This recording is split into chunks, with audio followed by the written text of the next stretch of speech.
नमस्कार।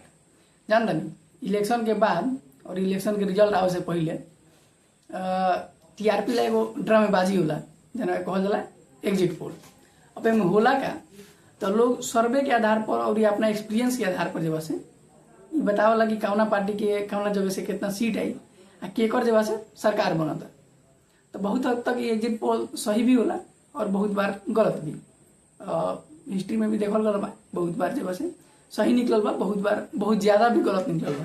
तो कुछ ऐसा संस्था भी बा, एक्सिस माई इंडिया और टुडे चैनल के जैसा जब सर्वे के आधार पर डाटा देवेला, लेकिन सर्वे भी जब समझी कि पूरा करेक्ट होके के कोनो गारंटी नहीं है। काहे नहीं है कि सर्वे में देखी डायरेक्ट सवाल पूछल नहीं के जा सकत केहू से कि लोग केकरा के वोट देनी है काजी। लेकिन जो आदमी संस्था से जाला वो बहुत तरीके के सवाल पूछेला कि वो मुद्दा का रहल हो, देश के तरह अभी सबसे ज्यादा जरूरी का बा, ये तरीके के सवाल पूछ के और जवाब के आधार पर सोचेला कि वो आदमी कौना पार्टी के वोट दिले हुई, क्षेत्र के भी मूड समझे के कोशिश करल जाला आ वो आधार पर जब से ये सर्वे आवेला। लेकिन एमे भी जब से सर्वे में भी केहू भी श्योर नहीं हो सकत कि हाँ सर्वे 100% सही ही हुई। खैर अब की बार के जो सारा एग्जिट पोल बा कम से कम इतना जरूर कहता कि सरकार आएगी तो बीजेपी की, माने सीट लेके सब कोई में थोड़ा बहुत डिफरेंस बा, लेकिन आएगा तो मोदी ही, ये बात पर सबके कन्फर्म बा। ठीक, तो चलिए हमने को थोड़ा सा एग्जिट पोल के डाटा देख लिया।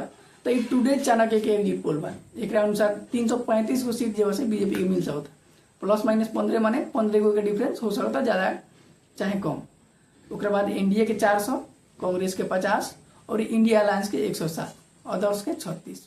अब एगो और डाटा देख लिया, ये बा एक्सिस माई इंडिया के, ये लोग के दावा बा कि माने ये लोग के एग्जिट पोल के एक्यूरेसी 94% रहल बा।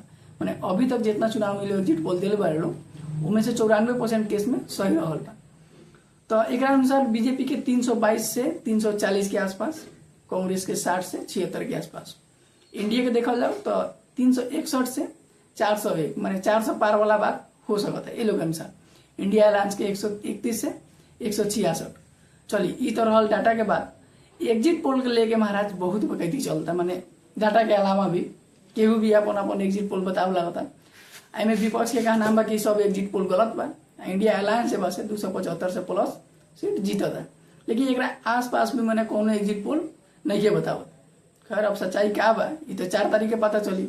बाकी रघुओ का लगता वो कमेंट में बताई, मैंने रघुआ अपन एग्जिट पोल दी, छोट मोट प्रशांत किशोर तो रघुआ बनी, बाकी नहीं ये चीज हमारा समझ में होला। माना चुनाव के मैंने 2-3 दिन बाद तो मैंने समझी कि इलेक्शन के रिजल्ट आइए जाए, तो फिर इतना बकैती कैले का फायदा बा। और इतना कैले के बाद भी मैंने आदमी श्योर तो हो ना पावला कि भाई मैंने हम टीआरपी के खतरा मैंने एग्जिट पोल देता नहीं तो ये एग्जिट पोल सही ही हुई। मैंने सीधा सिंपल कहना मिल बा कि 4 तारीख के केहू जीतो, मैंने ओकरा यानी 2 तारीख से लेके 4 तारीख के बीच में जीत देवा से न्यूज चैनल वालों के भल बा।